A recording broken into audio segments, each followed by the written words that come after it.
Mesdames, Messieurs, bonsoir. Vous êtes sur Camdis Télévision. Bienvenue à cette autre édition de The Guest. Nous sommes le 12 mars 2023.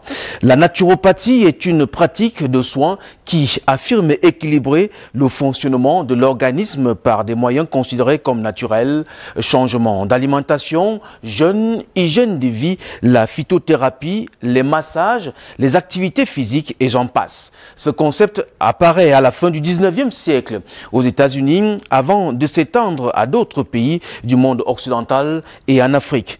Nous recevons ce soir le docteur Clément Petioko, précurseur de la méthode 3ZUH, tête de file de la médecine holistique en Afrique. Par ailleurs, chef traditionnel, il faut signaler qu'il est neuro-accoporteur. Bonsoir, docteur Clément Petioko, et bienvenue sur Camdis Télévision. Bonsoir, Alfred. C'est un plaisir, c'est un réel plaisir d'être invité dans votre charmante émission. Et il faut dire que vous avez une charmante télé. Et je suis d'ailleurs très surpris parce que je la regarde très souvent de loin. Merci. Et aujourd'hui, je suis sur place, je me rends compte que vous avez des très beaux studios. Ça veut dire que le Cameroun avance. Et je dis bravo à la hiérarchie, n'est-ce pas, qui met les petits plats dans les grands pour faire des très bonnes choses. Merci. Et également, je dois dire que j'ai choisi ce dimanche qui est particulier pour moi parce que c'est le jour de mon anniversaire. Ah, d'accord. Ma famille est à la maison, elle est en train de... Voilà, merci. Elle est à la maison, mon épouse et les enfants sont scotchés là parce que, bon, on avait prévu organiser une fête à la maison, mais j'ai dit non, je vais la fêter avec Alfred. Mais il fallait quand même qu'on coupe le gâteau en direct. Bien sûr, à la fin de l'émission, pourquoi pas. D'accord, docteur. On parlera de la méthode 3ZUH que vous avez mis sur pied, de la médecine holistique, justement, et de vous, en tant que chef traditionnel. Oui. C'est vrai également que vous êtes auteur de 3 livres, on va en parler tout à l'heure. Vous êtes chef de file et pourfendeur de la médecine holistique en Afrique. Vous avez obtenu votre doctorat en médecine dans une université des sciences et technologiques à l'est de la Californie, aux États-Unis. Comment se nomme cette université? L'Université des sciences et technologies de Californie, Far West. Far West. En Californie, oui. Nous sommes en quelle année? Nous sommes dans les années 2018, juste avant le Covid. Ah, juste avant le Covid. Juste avant le Covid. Pourquoi vous mentionnez avant le Covid? Avant le Covid parce que c'est une époque qui a véritablement chamboulé tout le monde entier. Et justement, après cela, il fallait très rapidement voir ce que la médecine holistique pouvait apporter, n'est-ce pas, comme arme dans la lutte contre la nouvelle pandémie. Et vous avez trouvé quelque chose? Bien sûr, on a avec les partenaires chinois et les partenaires indiens et américains, on a bataillé pour trouver un protocole qui a été utilisé dans plusieurs pays. C'était efficace? Très efficace d'ailleurs, très efficace d'ailleurs, parce que la médecine holistique englobe un certain nombre d'éléments qui concourent à la globalité, n'est-ce pas, de l'être humain dans la prévention et dans la prise en charge globale. Et je pense que on va en parler tout à l'heure. On va en parler tout à l'heure. Docteur, certaines personnes décrivent la naturopathie comme un système mal défini, basé sur une mythologie vitaliste. Vous dites quoi? Oui, disons, parlant de naturopathie, parce que, vous savez, lorsque j'ai commencé au Cameroun dans les années 2000, j'ai fait, ma première formation, elle était en France, en naturopathie. Et je sais bien ce que c'est. La naturopathie est d'ailleurs l'une des méthodes de traitement, l'une des thérapies holistiques. Parce que, effectivement, la thérapie holistique, c'est celle-là qui englobe, n'est-ce pas, toutes ces thérapies naturelles qui ont pour objectif, qui ont pour le motif déjà ne pas nuire à la santé, ne pas nuire à l'organisme, ne pas nuire au corps physique. Et il faut dire que la naturopathie, c'est la plus ancienne, n'est-ce pas, des thérapies holistiques.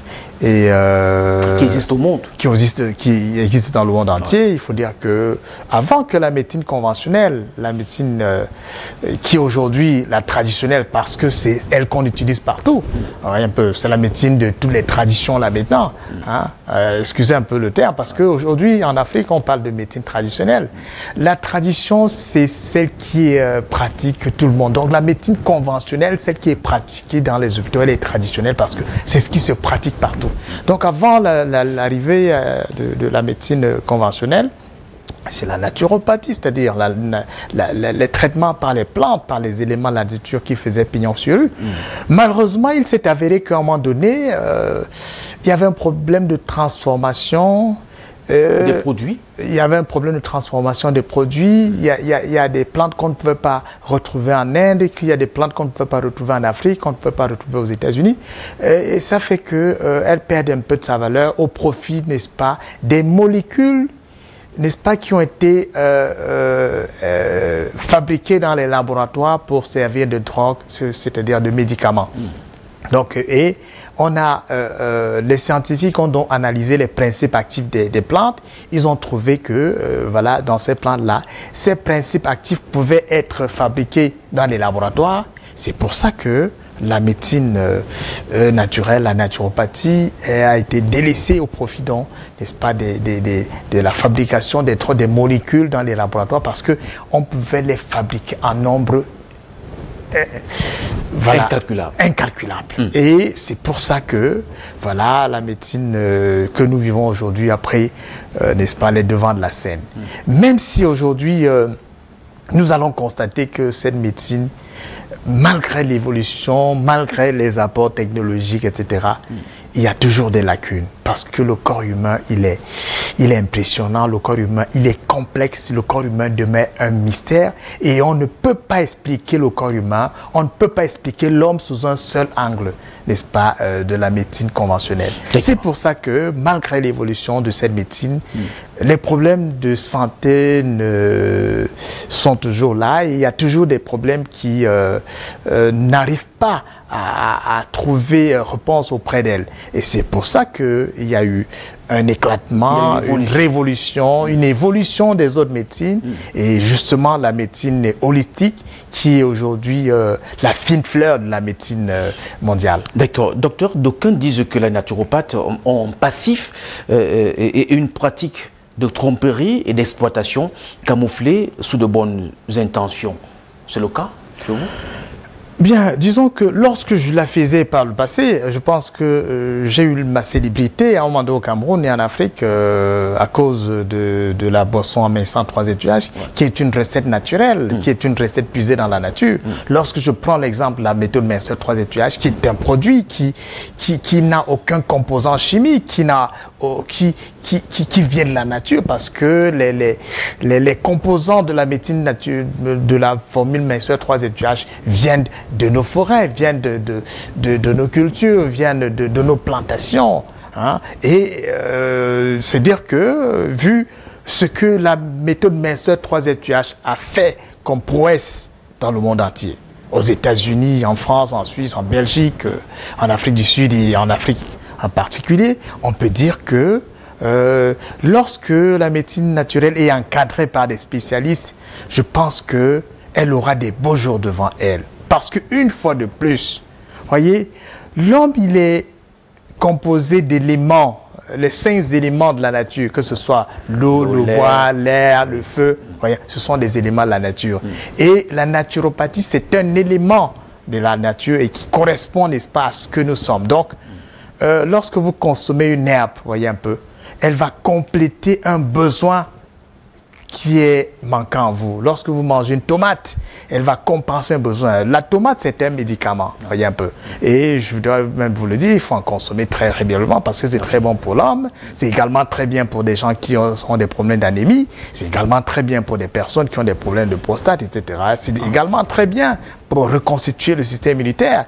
Donc, il y a dans la nature comme ça tous ces éléments naturels qui ne sont que là pour le bienfait de l'organisme humain. Malheureusement, avec les lobbies pharmaceutiques, avec la puissance, hein, n'est-ce pas, de la médecine conventionnelle, Parce que nous sommes dans un monde où la recherche de l'argent a pris le pas sur la recherche de l'intérêt, voilà, n'est-ce pas, de l'homme. Voyez un peu. La preuve aujourd'hui, hein, on ne sait pas pourquoi il y a cette guerre entre l'Ukraine et la Russie. Voyez un peu. Les gens sont décédés, les gens meurent, ça ne dit rien à personne. L'essentiel, c'est qu'on couvre un objectif qu'on ne comprend pas du tout. Ça veut dire que l'être n'est pas au centre n'est pas au centre de la préoccupation humaine. Donc c'est la recherche du leadership, c'est la recherche du capital, de l'argent, de l'or, des métaux, des matières premières, parce qu'on veut s'affirmer, on veut toujours commander, diriger le monde. Et je pense qu'aujourd'hui, les gens ne sont pas dupes.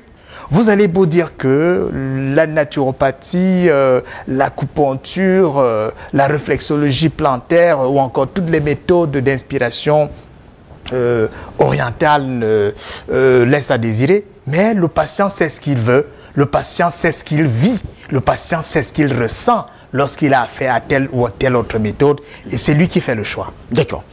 En 2006, hein, vous l'avez mentionné, vous mettez sur pied avec les laboratoires Morgan et Wilfried que vous dirigez à l'époque un produit bio, 3-LCH, qui est un complément alimentaire issu, vous l'avez mentionné, de l'agriculture locale, biologique, basée au Cameroun, c'est vrai, mais le produit sera distribué rapidement à l'international. Qu'est devenue cette méthode, Dr Petioko? Bien, je pense que c'est grâce justement à la méthode de minceur 3-LCH que j'ai pu obtenir, n'est-ce pas, une bourse pour ma formation en médecine holistique aux États-Unis. Justement parce que dans les années 2008, voilà, j'ai été invité par l'ambassade américaine au Cameroun pour les États-Unis, pour justement présenter la méthode minceur 3-LCH. Et aux États-Unis, ils étaient tellement intéressés par la formule, par les prouesses de la médecine, par le produit 3-LCH, parce que effectivement, c'est l'un des produits qui a fait le tour de la plupart des États aux États-Unis. On a été invité dans des grands rendez-vous au niveau de Hollywood, au niveau du Texas, au niveau de la Californie, au niveau de Washington DC, au niveau de New York, au niveau, n'est-ce pas, de la Pennsylvanie, au niveau du Maryland, au niveau de la Virginie, voyez un peu. Donc, la méthode minceur 3-LCH a connu des très bons jours, et grâce à ces méthodes, j'ai rencontré des plus grands spécialistes, n'est-ce pas, dans le monde, des professeurs de médecine chevronnés, des défenseurs, n'est-ce pas, de la cause naturelle, des défenseurs de la médecine naturelle. Et c'est, n'est-ce pas, lors d'une réunion que, n'est-ce pas, un professeur, l'un des professeurs qui dirigeait cette université m'a proposé donc cette formation pour compléter déjà ce que je faisais au Cameroun. Ben, c'était avec beaucoup de plaisir que je l'ai accepté. Qu'est-ce que cette méthode est devenue aujourd'hui? On n'en parle plus trop, je présume. Oui, vous savez, je parle encore du Covid parce que le Covid a été un tournant décisif dans la vie de la plupart des entreprises. Et il faut dire que cette pandémie nous a causé beaucoup de tort et a stoppé la plupart de nos exportations vers les pays étrangers. Donc, heureusement que nous avons compris un peu que, quel que soit l'engouement, n'est-ce pas, que nous avons à étendre nos tentacules de par le monde, il faut penser à son pays, il faut penser à l'Afrique. Parce qu'à un moment donné, voilà, chaque pays veut préserver un peu ce qu'il a, chaque pays veut préserver un peu ses ressources, chaque pays veut protéger un peu ses valeurs et ses recherches, etc. C'est ce qui s'est un peu passé, et si bien que nous avons eu du mal à conquérir le monde entier. Pendant le Covid, il y a eu pratiquement...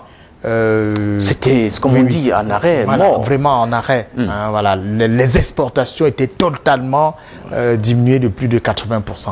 Et c'était encore qu'à ce moment-là, hein, les gens ne se préoccupaient plus de perdre du poids. Hein. On voulait vivre. Hein. C'était la lutte pour la survie. Il fallait faire face au Covid, etc. Donc on a passé pratiquement deux ans comme ça. Donc vous rassurez que cette méthode est encore efficace? Bien sûr, elle est toujours efficace. Non, l'efficacité est prouvée scientifiquement dans les laboratoires. Et nous avons compris cela. Et chemin faisant, nous avons compris qu'il était important d'asseoir notre notoriété sur le plan africain. Et là, nous avons profité de la zone de libre-échange interafricaine, la ZLECAf, pour introduire notre produit dans la plupart des pays africains qui sont, n'est-ce pas, qui ont signé des accords de libre-échange avec le Cameroun. Je pense que c'est dans cette lignée que nous sommes, c'est notre prochain combat, pour vulgariser cette méthode et faire davantage connaître le Cameroun et les ressources de nos recherches, n'est-ce pas, vers l'Afrique déjà. Et pourquoi pas continuer avec nos partenaires internationaux, c'est-à-dire les États-Unis, parce que maintenant le Covid, c'est un peu déjà du passé. Nous reprendrons dès que possible avec les exportations vers nos anciens partenaires. Mais la priorité pour le moment, c'est l'Afrique. Nous devons installer, n'est-ce pas, nos bases un peu partout en Afrique, parce que nous avons compris que l'Afrique d'abord, l'Afrique avant tout. Pour faire face au caractère rigoureux, difficile, contraignant, n'est-ce pas, du commerce international avec toutes ces contingentes et toutes ces péripéties, il est important qu'on pense à nous-mêmes. Il est important qu'on pense à l'Afrique. Il faudrait que, effectivement, nous puissions profiter nous-mêmes des fruits de nos découvertes, de nos recherches, avant de penser également aux autres, bien sûr, bien entendu. Docteur, on va regarder un élément de vous. On se retrouve juste après. C'est un élément d'environ 2 minutes et quelques secondes. On va regarder cet élément avec le concours de la réalisation et on va vous retrouver. Analyser l'oreille. Parce que l'oreille également, c'est, voilà, on peut également faire un diagnostic plantaire. Vous avez certainement entendu parler de la réflexologie plantaire. À partir de la plante des pieds, on peut connaître un certain nombre de choses sur le fonctionnement de l'intérieur. Et on finit, n'est-ce pas, ce bilan par un bilan énergétique. On y vient parfois par curiosité, on y reste par conviction et satisfaction. Les résultats au fur et à mesure s'avèrent probants. J'ai fait un faux mouvement en fait, quand j'ai parti faire le sport et j'ai commencé à avoir un peu mal au dos. Et du coup, il y a un ami qui m'a indiqué qu'il connaît vraiment un spécialiste pour ce mal de dos. Et là, il m'a amené là, je me sens très très bien. Lorsqu'on a recours à celle-ci, il est important de changer de paradigme en se posant la bonne problématique. Est-ce que le diagnostic, il était bon? Est-ce que le traitement était excellent? Est-ce que la démarche était bonne? Et dans le cas où le traitement n'est pas concluant, au moins l'une de ces 3 réponses n'est pas bonne. L'entretien des organes vitaux est un point saillant de la médecine holististe. L'homme avisé, c'est qu'il doit les entretenir. Nous devons entretenir le cœur. Nous devons entretenir le foie, nous devons entretenir les reins, nous devons entretenir la rate, tous ces organes vitaux. Nous devons entretenir le cerveau, etc. Et cet entretien fait partie, n'est-ce pas, de la prévention en médecine holistique. Il y a des conseils, il y a des méthodes, il y a des exercices, il y a une certaine alimentation qui permettent, n'est-ce pas, de préserver la santé de nos organes vitaux. Bien-être et santé, une complémentarité pour le patient, ce qui permet de nous accorder avec la maxime de Thomas Edison qui préconise que le médecin du futur ne donna plus de médicaments, mais qu'il forma ses patients à prendre soin de leur corps, à la nutrition, aux causes et à la prévention des maladies, car le médecin holististe ne soignera pas les maladies, mais la maladie.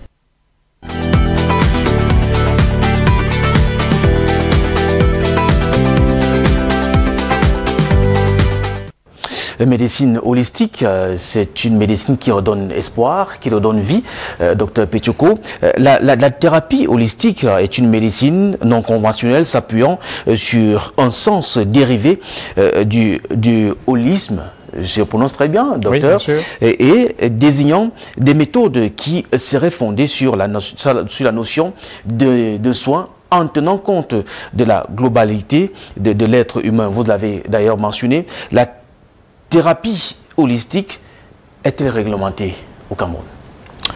Bien, je pense que lorsque je parle de la médecine holistique, ça demeure encore une vue de l'esprit pour bon nombre de médecins et pour les patients, c'est encore de l'abstrait. Ils ne comprennent pas ce que ça veut dire.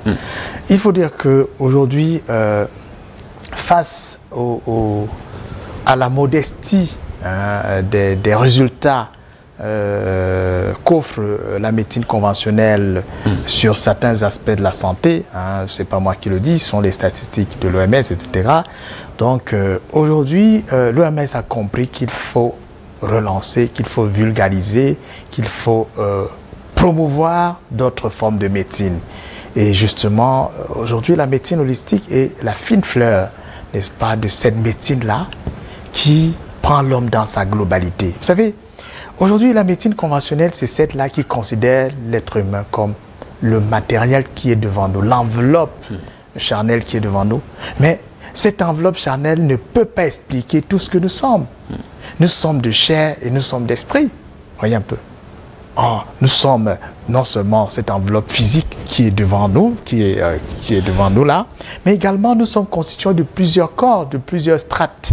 C'est-à-dire que nous avons un corps éthérique, nous avons un corps émotionnel, nous avons un corps mental, nous avons un corps astral, voyez un peu. Nous avons un corps causal, voyez un peu.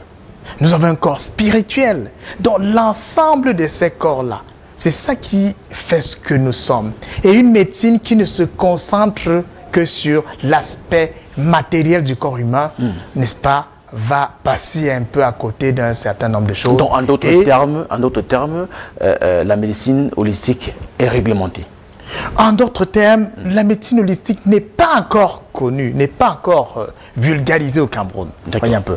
Donc, lorsque vous parlez de tête de file, donc il est de notre devoir de la faire connaître et de nous associer à d'autres spécialistes qui vont se faire former pour que, effectivement, qu'elle soit connue et qu'elle soit inscrite dans un cadre réglementaire. Sinon, de par les prouesses, de par les résultats, les patients sont étonnés, sont subjugués, sont extraordinairement étonnés, n'est-ce pas, de ce qu'ils ressentent, de ce qu'ils ont lorsqu'ils font recours à la médecine holistique. Si vous êtes encadré par l'OMS, ça veut dire que ça marche? Non, sur le plan mondial, l'OMS reconnaît la pratique holistique et déjà aux États-Unis, ici, il y a des universités qui forment en médecine holistique, c'est que effectivement, voilà, donc l'OMS reconnaît cette médecine et l'OMS essaie même de la promouvoir pour que, effectivement, un plus grand nombre ait accès, n'est-ce pas, à cette médecine, justement parce qu'elle a constaté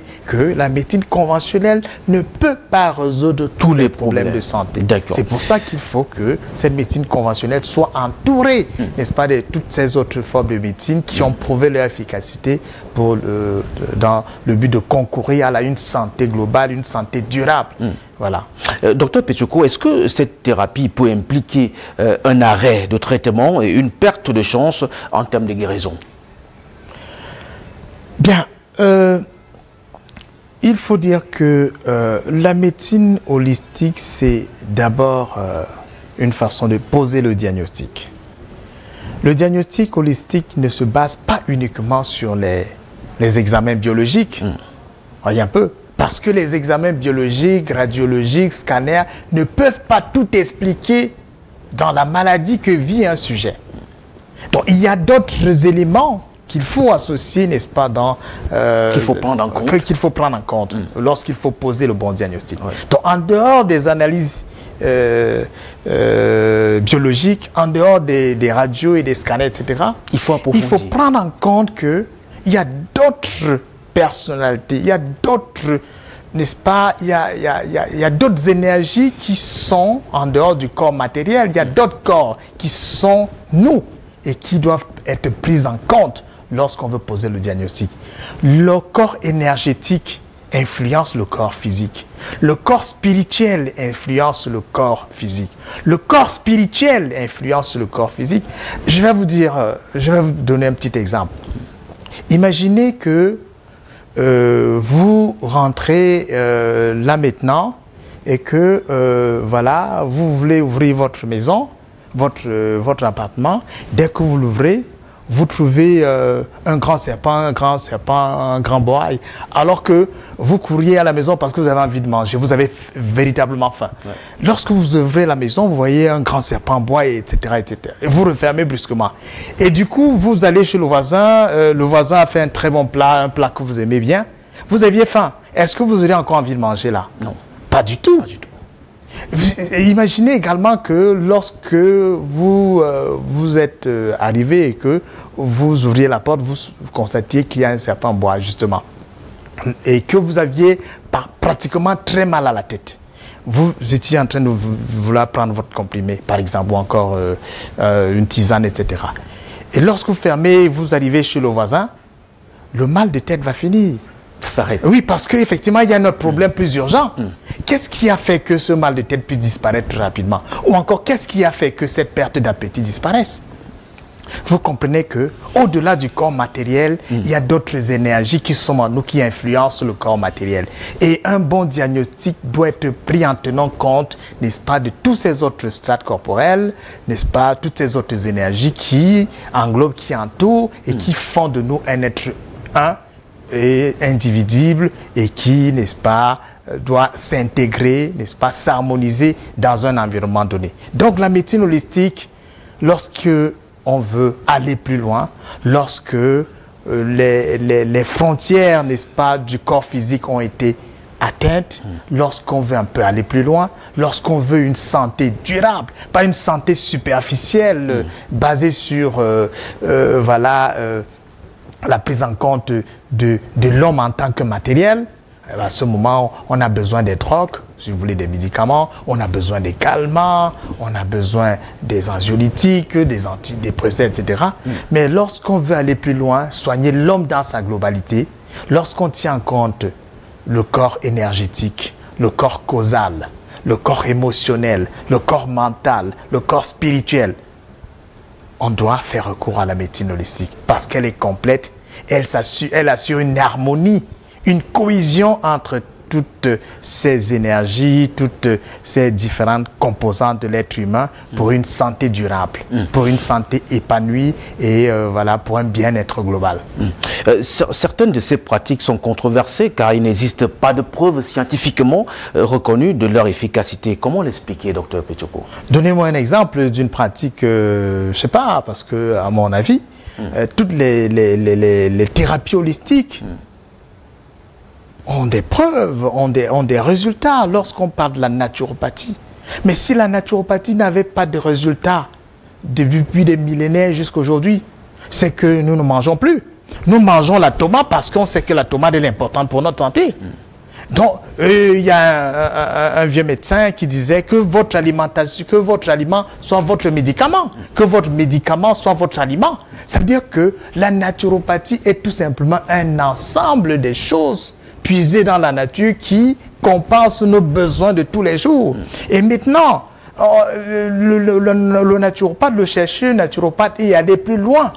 Parce que à ce moment-là, il y a certaines herbes qui n'ont pas encore été analysées et qu'il a réussi à les analyser pour venir à bout d'un certain nombre de défaillances, de déficiences, de déséquilibres, pour résoudre un problème, un certain nombre de symptômes et de malaises que nous pouvons avoir au quotidien. Donc la naturopathie a fait ses preuves. C'est sur la base de la naturopathie qu'on fait des compléments nutritionnels. C'est sur la base de la naturopathie, n'est-ce pas, qu'on peut élaborer des mets très, très copieux. Lorsque vous prenez le coq, par exemple, un mets typiquement camerounais, voyez un peu, c'est une recette naturelle qui a prouvé que, effectivement, elle peut être consommée lorsqu'on a des problèmes d'anémie, lorsqu'on a des problèmes de fer. Le pain, par exemple, lorsqu'on fait bien, c'est très bien pour des personnes qui sont anémiées, des personnes qui sont en perte de vitalité. Voyez un peu. Donc, les concombres ou encore les carottes, on vous demande de consommer tout le temps des carottes. Et si vous allez chez un naturopathe, il vous sert un jus de carotte. Il dit, vous avez des problèmes de vue, il vous sert un jus de carotte. C'est de la vitamine A. Voyez un peu. Ce jus de carotte, il va peut-être donner un nom scientifique, un nom quelconque à son produit, mais il va vous le mettre là comme composition vitamine A, etc., etc. mais c'est un produit naturel qui soigne. Donc, scientifiquement, c'est prouvé que la vitamine A peut aider à combattre les problèmes de vue. Maintenant, si vous faites consommer directement la carotte, peut-être il vous dit de consommer la carotte parce que, empiriquement, il a constaté que chaque fois qu'il consommait les carottes, ou encore chaque fois que ses enfants, sa famille, son grand-père consommait les carottes, il avait une meilleure vue. Il n'a pas peut-être eu la chance d'aller un peu plus loin pour voilà, faire des expérimentations et défendre une thèse là-dessus. Mais seulement, empiriquement, ça se prouve, ça se vit. Et l'expérience, l'observation et l'expérience, c'est la mère de la science. Donc, si on considère la naturopathie, on peut dire que la naturopathie fait ses preuves et continue d'en faire. Maintenant, les massages, parce que c'est également une thérapie naturelle. Qui est-ce qui n'a pas goûté au bienfait des massages? Parfois, on a mal à la tête, on demande à son fils à la maison, à sa fille, de nous masser la tête, ou bien à son épouse. Parfois, on a mal au dos, on demande à madame de nous masser. Parfois même, on se masse un peu le cou et on a quand même soulagement. C'est dire qu'effectivement, ce n'est pas du pipeau, le massage. De par le monde, les Asiatiques, les Américains, partout, on a besoin de massage. Maintenant, il y a d'autres thérapies comme les thérapies à la boue. Hein? Lorsqu'on observe les éléphants dans la forêt, lorsqu'ils veulent se baigner, ils font des bains de boue. Hein? Et ça leur soigne très rapidement leurs blessures. Lorsqu'on observe les cochons, n'est-ce pas, quand il pleut, ils s'enroulent un peu dans la boue. C'est pour soigner leurs blessures. Donc, on a compris le rôle, n'est-ce pas, de la boue, des thérapies naturelles. Des thérapies à base d'argile, des thérapies à base de terre. On a compris également l'importance des thérapies par le feu, par la chaleur. Vous voyez un peu. Ce n'est pas pour rien que, effectivement, lorsqu'il fait extrêmement froid dans les pays occidentaux, chacun a une espèce de foyer là, il y a un feu là, pour se réchauffer. Hein? C'est pas partout qu'il y a une climatisation, il y a un système de préchauffage ou encore de chauffage, etc. Mais dans la plupart des maisons européennes où il n'y a pas encore ce système, il y a du chauffage. Il y a du chauffage. Donc on a compris qu'avec du bois, on peut se chauffer et ça permet d'augmenter la circulation sanguine et de rester en vie parce que le froid peut tuer. Vous voyez un peu. Tout comme le froid peut être un élément thérapeutique. Qui ne sait pas cogner un genou, je sais pas, après une chute et il a eu un enflement du genou. Hein? À ce moment, lorsque c'est enflé, on vous demande de mettre la glace là-dessus parce que le froid est un élément thérapeutique. Alors, il faut comprendre que tous les éléments de la nature sont des éléments thérapeutiques. Seulement parce que l'Occident, il est malin, il est sage, il est très rusé, il va laisser ces éléments-là, il va vous fabriquer des pommades froides, n'est-ce pas, que vous allez utiliser lorsque vous avez des enflements. Mais il va vous fabriquer également des pommades chaudes lorsque vous aurez, n'est-ce pas, des douleurs peut-être sourdes, etc. Et il faudra plutôt activer la circulation sanguine.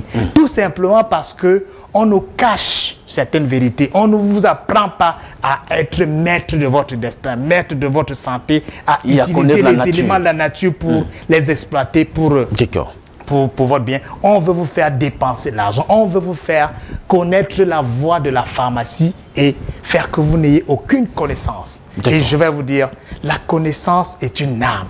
Celui qui ne connaît pas sera un éternel consommateur et on va vous faire consommer n'importe quoi. Et je vous le dis, vous allez laisser un papayer qui sera dans votre cour pour sortir à 3 h du matin, aller chercher un vermifuge chez un enfant ou encore chercher un paracétamol ou encore un comprimé pour calmer le mal de tête. Alors que peut-être vous avez dans la cour un papayer de la racine, n'est-ce pas, au papaye jusqu'au feuillet, qui est une pharmacie naturelle à votre disposition. Parce que vous ne savez pas, vous allez aller dépenser des centaines de mille dans une pharmacie, tout simplement parce que vous êtes... n'est-ce pas, vous n'avez pas ce savoir. Vous êtes ignorant. Donc, il faut éviter aujourd'hui d'être ignorant. Il faut s'abreuver de la connaissance parce que la connaissance est une arme. Et la connaissance libère. Et à la bonne source. Ben, à la bonne source, bien entendu. D'accord. Docteur, comment devient-on médecin holistique? C'est vrai que vous étiez à l'université. Est-ce qu'un naturopathe, si on n'est pas naturopathe, on peut devenir médecin holistique? Si à la base, on n'est pas naturopathe. Bien sûr, mais c'est pas parce que j'étais naturopathe, c'est parce que j'avais un intérêt poussé pour une formation, parce que je suis dans la médecine ce qu'on appelle les dissidents. J'ai toujours souhaité faire quelque chose de différent. Justement parce que tout jeune, j'avais une tante qui était très malade. Elle était très malade, elle avait des problèmes d'estomac. Et un jour, elle est allée à l'hôpital, on lui a prescrit des comprimés qu'elle a pris. Malheureusement, elle est rentrée. Lorsqu'elle a pris ses comprimés, ça a aggravé son mal. Et lorsqu'elle est retournée voir le médecin lui a dit « Mais tu m'as pas dit que tu avais des problèmes d'estomac, il fallait écraser les comprimés avant de les prendre. Ça s'est aggravé là maintenant, il faut une intervention chirurgicale, etc. Il faut qu'on t'opère parce que là, il y a des blessures un peu partout. » Alors, ma tante, elle s'est sentie très mal et malheureusement, plus tard, elle en est décédée parce que, voilà, elle souffrait tellement, voilà. Donc, à partir de là, je dis, est-ce qu'il n'y a pas possibilité pour moi de venir en aide à mes enfants, à ma famille, à ceux que j'aime, en utilisant d'autres modes de traitement? C'est pour ça que je me suis engagé à commencer par apprendre la naturopathie, pour connaître la nature, pour voir si à notre disposition dans la nature, il n'y avait pas d'éléments pour soigner ce type de maladie. Et justement, j'ai commencé mes premières recherches à soigner les problèmes d'estomac et que je continue d'ailleurs à faire avec une rapidité, une extrême efficacité. Parce que dans la nature, il y a tellement d'éléments à notre disposition pour résoudre ces problèmes gastriques très rapidement. Voyez un peu. Et je pense que c'est le b.a.-ba de la naturopathie. Tous les naturopathes savent que pour résoudre les problèmes d'estomac, il faut cueillir quelques herbes à notre disposition là, mélanger, améliorer l'alimentation, éviter tout ce qui peut chauffer l'estomac. Donc, c'est du b.a.-ba. Maintenant, par la suite, j'avais constaté que j'avais tout simplement une thérapie à ma disposition qui était la naturopathie. Donc, j'avais moi-même des lacunes. Lorsque des patients d'AVC venaient, par exemple, je ne savais pas comment prendre en charge ce genre de pathologie. Lorsque j'avais des gens qui avaient des problèmes de paralysie, paraplégie, hémiplégie, alors je ne savais pas comment prendre. Et voilà, je donnais n'importe quoi, mais je n'avais pas gain de cause. Donc, lorsque je voyais des gens qui avaient certaines formes de rhumatisme articulaire aigu, ou les genoux, les articulations, etc., hein, les résultats étaient de moitié mitigés. Lorsque j'avais des gens qui venaient vers moi avec... Mais elle dormait, elle avait pratiquement oublié sa douleur, ses douleurs lombaires, etc. Et l'irradiation, comme si le côté voulait se paralyser tout le temps. Elle avait oublié cela. Et là, elle a annulé son voyage. Elle a dit, ben, attendez, mais cette histoire, c'est sérieux. C'est comme ça qu'on a fait 2 mois, 3 mois de traitement. Elle est allée refaire voilà, son bilan chez le médecin. Le médecin lui a demandé ce qu'elle a fait pour que ça disparaisse ou encore. Est-ce que c'était sûr que le premier examen c'était vraiment bien fait? Alors qu'elle avait fait le même examen dans un laboratoire de référence et elle en souffrait davantage. Elle dit non, docteur, mais je n'en souffre plus. Voilà. Elle est là, elle vit encore? Elle vit encore et je vous raconte la petite histoire, c'est que par la suite, elle a fait venir sa fille qui est en Europe, qui a fait commerce international, parce qu'elle voulait, hein, n'est-ce pas, qu'elle vienne apprendre ça chez moi et qu'elle me représente en Europe. Donc voilà, elle est venue, elle m'a présenté sa fille. Moi, j'étais tout à fait partant pour la formation, vraiment, et tout et tout. Mais on a commencé 2 jours de formation. Le problème, c'est que mon épouse n'a pas entendu ça. Elle n'a pas appris ça. Elle n'a pas pris ça. Elle dit non, vraiment. Il faut arrêter, il faut m'arrêter. Il faut arrêter. Donc, voilà. Donc, bon, on a gardé de très bons contacts et je ne voulais pas également aller contre la volonté de mon épouse, que j'aime d'ailleurs beaucoup. Tout à fait. On a gardé des très bons rapports. Et alors, je lui dis aujourd'hui, voilà pourquoi la formation, parce que je ne lui ai jamais dit ça. Hein. Donc, ça, c'est une révélation. Si elle a l'écoute, elle va dire, ah docteur, mais vous m'avez sacrifié. Mais bon, docteur, vous savez, dans un foyer, bon voilà. Non, justement, on ne blague pas avec le foyer. C'est comme votre épouse. Bon, peut-être mon épouse, elle avait peur que cette proximité, parce que voilà, on a commencé que vous devenez plus proche. Plus proche et que ça crée une autre chose. En tout cas, les femmes ont des institutions qu'on ne peut pas. Je lui dis déjà bonsoir à la maison en passant. D'accord. Docteur Péjuko, vous êtes écrivain. Bien sûr. Voilà. Bien sûr. Vous avez écrit un livre intitulé Ali Bongo Ondimba, Sésame pour la Nouvelle-Afrique. C'était en interrogation. On va regarder pourquoi le choix d'Ali Bongo. Voilà. Bien. Alors, Ali Bongo Ondimba, un Sésame pour la Nouvelle-Afrique. Il faut le dire, cet ouvrage, je l'ai commis il y a une dizaine d'années. Il y a une dizaine d'années. Lorsque je suis allé au Gabon, justement pour la méthode Minceur 3 étages, parce que je partais installer, n'est-ce pas, une unité de promotion et de distribution du produit au Gabon.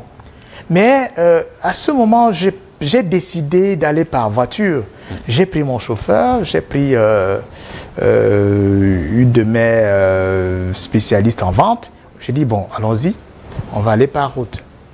Et j'ai été séduit parce que Ali Bongo avait démarré un grand chantier. La route, la transnationale, c'est comme ça qu'il appelle, qui quitte Ambam pour Libreville. C'était un chantier, mais alors là, c'était merveilleux. La route, elle était bonne, elle était grande, elle était spacieuse. Et je me rappelle, 10 ans plus tôt, j'étais au Gabon, c'était pas la même chose. Je suis arrivé à Libreville, j'ai remarqué que tout avait changé, et que le Gabon était véritablement en chantier et qu'on pouvait imaginer un Gabon qui pouvait ressembler à Dubaï ou encore à l'Arabie Saoudite d'ici 15, 20, 30 ans. C'est pour ça que, à cause de ces réalisations, j'ai dit, ce monsieur, il faut en parler. C'est un jeune, ce qu'il est en train de faire là, il faudrait que le monde entier sache.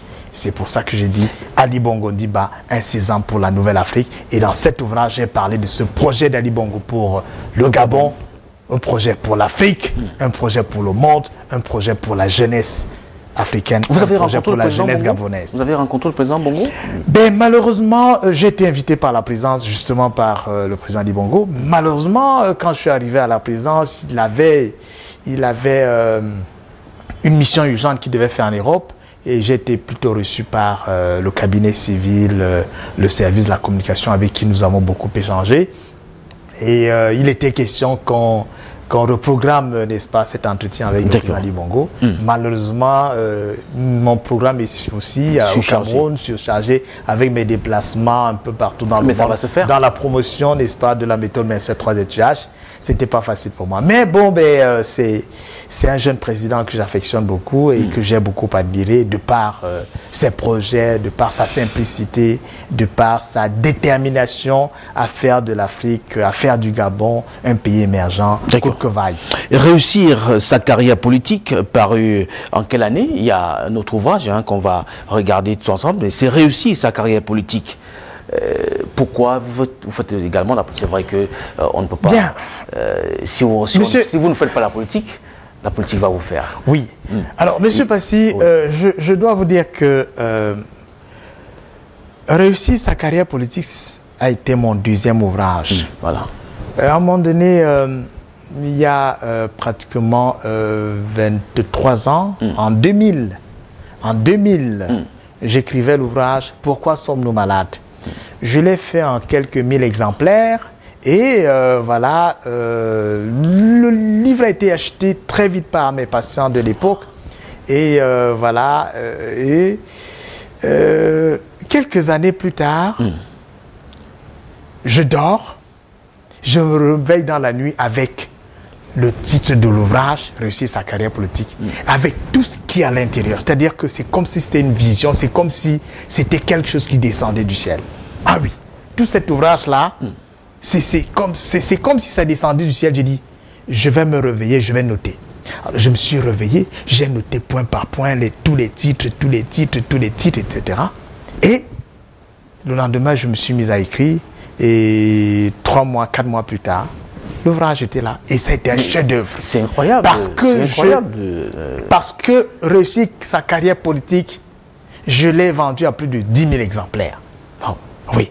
Je l'ai vendu à plus de 10 000 exemplaires. Le Gabon a été l'un des pays où l'ouvrage était le mieux vendu, suivi du Cameroun. Et la version anglaise, justement, a été vendue aux États-Unis et en Afrique du Sud. Et la petite histoire, hein, c'est pour ça que être un écrivain, c'est parfois exaltant, c'est parfois très intéressant. La petite histoire perd son âme, il faut le dire. Un jour, dans mon hôtel à Mimboman, au Dolcena Palace Hotel, où je recevais également mes patients parce que j'avais ma clinique au premier niveau, ma secrétaire me dit que j'ai une personnalité qui veut me voir. Je dis, il s'agit de qui? Il me dit, il s'agit de Paul-Éric Kingé. Ah, d'accord. Paul-Éric Kingé perd son âme.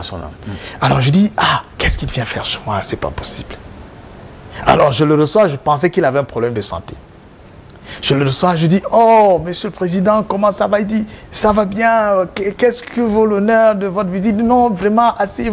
Alors, il me dit, monsieur Pétioko, votre ouvrage, Réussir sa carrière politique, était mon ouvrage de chevet quand j'étais en prison. Je le lisais tous les jours. Je le visualisais. Je le programmais et je me programmais comme homme politique. Il s'est approprié. Il s'est approprié l'ouvrage parce qu'il m'a dit, en prison, c'était son livre de chevet. Et il m'a dit, à partir de cet ouvrage, il a forgé sa carrière politique. Il a eu les éléments pour, voilà... pour se lancer. Pour se lancer, pas seulement pour se lancer, pour raffermir sa politique, ses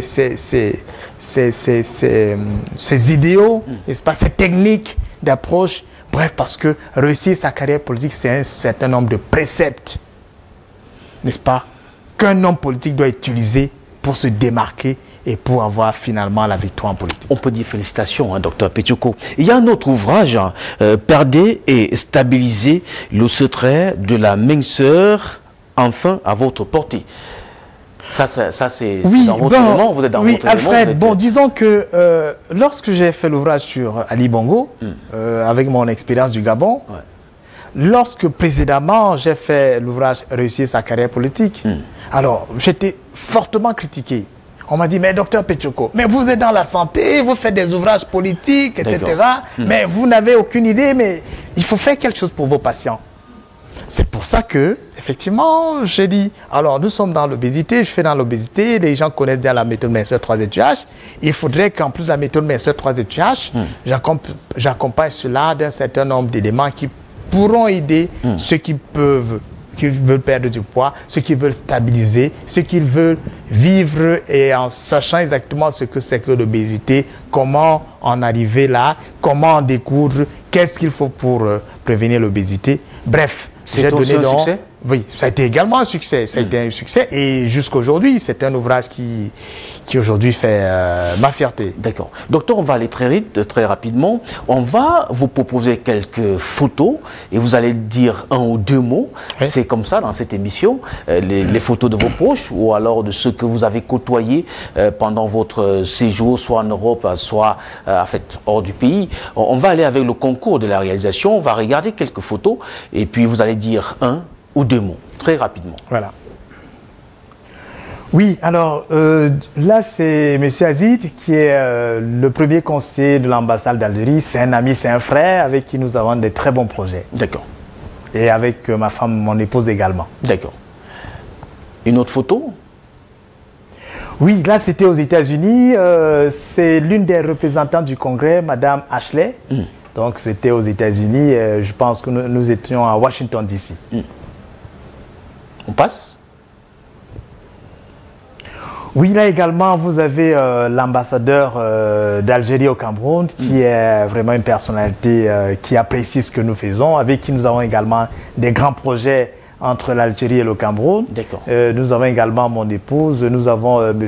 Joya qui est le chargé de la coopération, et bien sûr M. Azid, le premier conseiller de l'ambassade d'Algérie. On passe?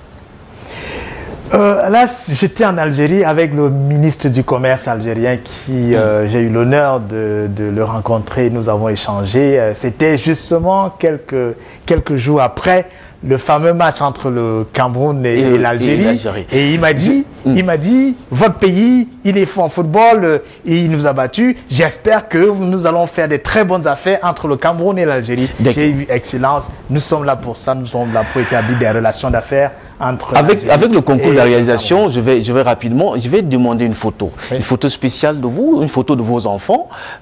Si la réalisation nous le permet, c'est vrai qu'il y a cette photo, mais après celle-ci, je voulais une photo. Cette dame, c'est l'une des dames les plus imposantes d'Algérie pour la défense des droits des femmes. D'accord, ça c'est la photo. Alors, c'est ma petite famille, c'est mes enfants et mon épouse. Là, vous avez Maël Wilfried, vous avez Morgane. C'est pour ça que vous allez voir le laboratoire Morgane en Wilfried. Ouais. C'est l'aîné Maël Wilfried et Morgane. Vous avez également Océane, Ange et mon épouse. C'est votre souffle de vie? Oui, c'est mon souffle de vie. C'est pour eux que je me bats, non seulement pour eux, mais pour tous les Camerounais et pour tous les Africains. D'accord, docteur, vous êtes chef traditionnel d'où? Disons que je suis Bagam, chef de la communauté Bagam de Yaoundé, premier adjoint chef de la communauté Bagam de Yaoundé. Bagam, c'est un beau petit village situé dans les Bamboutos à l'ouest du Cameroun. Et principalement, nous sommes des agriculteurs, nous sommes des chasseurs. Et je vous invite d'ailleurs à faire un saut là-bas et vous allez manger, vous allez manger du couscous avec des légumes, vous allez manger de l'antilope et vous allez boire du bon vin blanc. D'accord. Bon vin raffia. Docteur, en octobre 2008 et janvier 2010, vous avez subi une vaste campagne de diabolisation médiatique appuyée par une plainte. Vous avez été innocenté par la justice camerounaise. Un épisode très sombre de votre vie, très rapidement. Bien, il faut dire que... Oui. Non, c'est important parce que, vous savez, il y a des périodes où vous semblez constater que malgré tout ce que vous faites pour redorer le blason du pays, lorsque vous êtes très ambitieux, lorsque vous ne pensez que faire du bien, il y a des gens tapis dans l'ombre qui ont pour intérêt vous faire descendre. Et cet épisode m'a fait comprendre la nature de l'homme et j'ai gagné beaucoup en expérience. Heureusement que effectivement le coup était... C'est vrai qu'il était savamment monté, mais le mensonge n'a pas de longues jambes, comme on dit souvent. Heureusement que la justice camerounaise était là pour vraiment m'innocenter. Et voilà, c'est tout ce que je peux dire. Vos proches disent que vous êtes très aimable et que vous pardonnez facilement. On a l'impression que vous êtes vraiment... très humble, parce que quand on arrive chez vous, dans vos bureaux, vous accueillez les patients personnellement, c'est ce qu'on ne trouve pas ailleurs, docteur. Donc, je voulais vous féliciter pour cela. Et vous êtes en contact, ou alors partenaire avec la centrale de la promotion, de distribution des produits d'Algérie. À quoi consiste ce projet? On ne pouvait pas sortir sans parler de ce projet, docteur. Oui, comme je vous l'ai dit, avec l'ambassade d'Algérie au Cameroun, nous sommes en train de voir dans quelle mesure, dans le cadre de la ZLECAf, c'est-à-dire de la zone intercontinentale de libre-échange, nous pouvons faire de l'Afrique, n'est-ce pas, un comptoir des produits made in Africa. C'est-à-dire que nous devons tout faire pour consommer nos propres produits. Et l'Algérie, qui est un géant industriel, il faut le savoir, a quelque chose à offrir au Cameroun, tout comme le Cameroun a quelque chose à offrir en Algérie en matière de matières premières dans la production, n'est-ce pas, de ces produits agroalimentaires. Donc c'est un échange, c'est un B2B que nous voulons engager entre l'ambassade d'Algérie et le Cameroun en mettant sur pied une centrale de promotion et de distribution des produits d'Algérie au Cameroun. Camdis Télévision se positionne comme un partenaire privilégié de ce projet. Bien entendu. Je dis, je suis agréablement surpris par la beauté des studios et par l'amabilité du personnel. Je pense que c'est désormais un personnel jeune et très dynamique.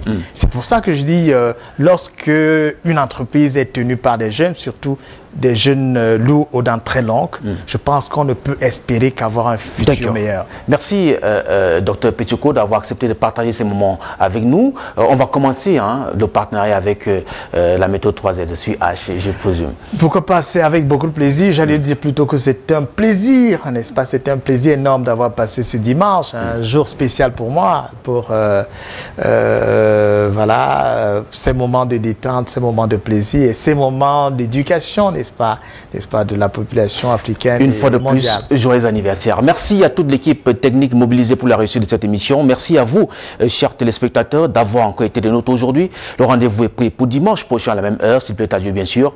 Restez en compagnie des programmes de Cam10 Télévision qui se poursuivent. Excellent dimanche à toutes et à tous. Au revoir.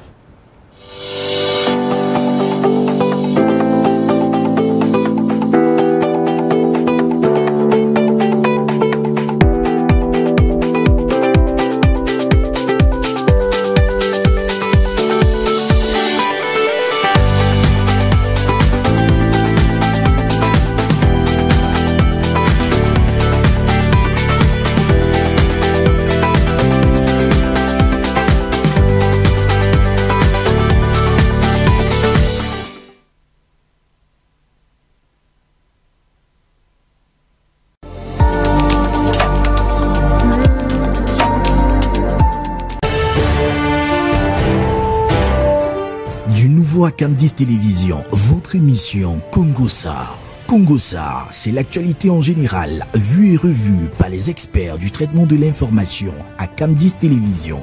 Congo Sar ira chercher dans les bas-fonds du quotidien des Camerounais afin de mettre en lumière tout ce qui est caché jusqu'ici inconnu du grand public.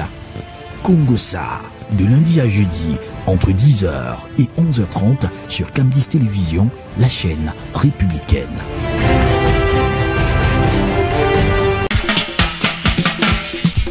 Avec près de 7 millions de Camerounais hors de nos frontières, la diaspora, notre diaspora, est une valeur sûre pour notre pays. Diaspora, bientôt sur les antennes de Cam10 Télévision. Soon on Cam10 Television. Avec Nicolas Bénard, tous les lundis de 19h à 19h52.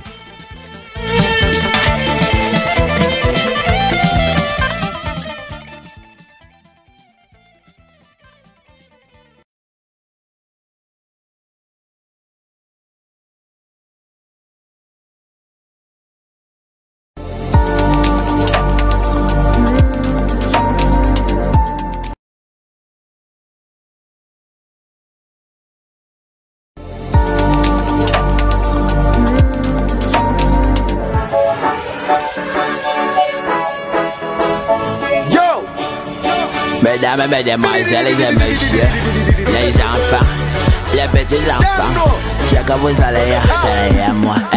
Papa God,